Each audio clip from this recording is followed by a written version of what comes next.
আসসালামু আলাইকুম, সবাই কেমন আছেন? আশা করি ভালো আছেন। কাজের ফাঁকে আপনাদের জন্য ছোট্ট একটা ভিডিও।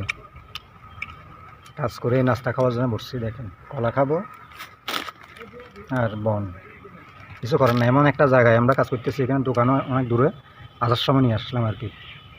দেখছেন বিজি কী অবস্থা, কোনো ফুলছেন দেখছেন কী অবস্থা, শরীর কমপ্লিট বিজি গ্রামে। আমার একজন ভাই আছে, আমার অনেক কাছের মানুষ, উনি নাস্তা করতেছে অলরেডি, আমি করবো। টাকা ইনকাম করা তো এই সহজ যে না। দেখছেন ভিতরে, দেখছেন এখানে কাজ করতেছি ভাই, কী করবো আর। এই যে এটা এরিয়া, অনেক বড় একটা এরিয়া। এখানে স্থান বিন্দিহু। আপনারা চিনবেন অবশ্যই, এই যে বিএমডিফু বাংলাদেশে এটা বিশ্ব পরিচিত জায়গা। তার পাশে এই যে এখানে দেখা যাচ্ছে বিএমডিফু, এই যে এটা হলো বিএমডিফু। কষ্টের মাঝে ভাই আপনার কাছে শেয়ার করলাম ভিডিওটা। আশা করি আপনারা ভালোবাসা দিবেন, প্রত্যাশা অবশ্য করতে পারি। কি বলেন? একটা কমেন্ট রেখে যাবেন। সবাইকে আল্লাহ হাফেজ।